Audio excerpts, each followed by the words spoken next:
আসসালামু আলাইকুম রাহমাতুল্লাহি ওয়া বারাকাতুহু। সুপ্রিয় সম্মানিত দর্শক ও শ্রোতা, আশা করি মহান রব্বুল আলামিনের দয়ায় আপনারা সকলেই ভালো আছেন। যদি কোনো মেয়ের বিবাহ না হয়, বিবাহের জন্য সম্বন্ধ আসে কিন্তু দেখে দেখে চলে যায়, কোনো উত্তর পাওয়া যায় না, অথবা উপযুক্ত কোনো সম্বন্ধ আসে না, এই কারণে মা বাবা অনেক পেরেশান হয়ে যায়। মেয়ের বয়স বেড়ে যাচ্ছে কিন্তু বিবাহ হচ্ছে না এবং মেয়ে অনেক পেরেশান হয়ে যায়। তাদের জন্য আজকে খুবই সহজ একটি আমল আলোচনা করব। মেয়ে নিজে এই আমলটি করবে অথবা তার মা বাবার যে কোনো একজন এই আমলটি করতে পারেন। সর্বপ্রথম কাজ হলো 5 ওয়াক্ত নামাজ অবশ্যই আদায় করবেন এবং আল্লাহর হুকুম আহকামগুলি মেনে চলবেন।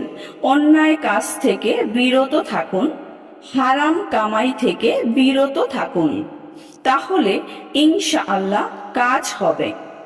প্রত্যেক দিন 5 ওয়াক্ত নামাজ আদায় করবেন এবং এশার নামাজের পর বসে সর্বপ্রথম 11 বার দুরুদে ইব্রাহিম পড়ুন, অতঃপর 1111 বার অর্থাৎ 1111 বার ইয়া লাতিফু ইয়া লাতিফু আল্লাহর এই নামটি পড়ুন।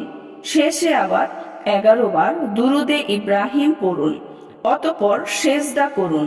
নামাজের কোনো সেজদা নয়, ডাইরেক্ট সেজদায় গিয়ে দোয়া করুন, আল্লাহ যেন ভালো কোনো সম্বন্ধের ব্যবস্থা করে দেয়, ভালো পাত্রের ব্যবস্থা করে দেয় এবং ভালো জায়গায় যেন বিবাহ হয়ে যায়, এজন্য দোয়া করুন। এবং বাকি 4 ওয়াক্ত নামাজের পর 111 বার ইয়া লাতিফু ইয়া লাতিফু আল্লাহর এই নামটি পড়ুন।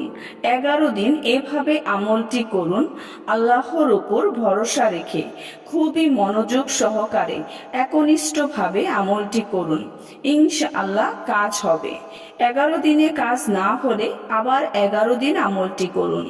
এভাবে যতদিন না হবে 11 দিন করে আমলটি করতে থাকুন, ইনশাআল্লাহ খুব দ্রুত বিবাহের সম্বন্ধ চলে আসবে এবং বিবাহ হয়ে যাবে। সুপ্রিয় সম্মানিত দর্শক ও শ্রোতা, আজকের ভিডিওটি এই পর্যন্তই। ভিডিওটি যদি ভালো লেগে থাকে অবশ্যই চ্যানেলটি সাবস্ক্রাইব করবেন, লাইক করবেন, কমেন্ট করবেন এবং বেশি বেশি শেয়ার করে দিবেন। সবাই ভালো থাকবেন। আল্লাহ হাফেজ।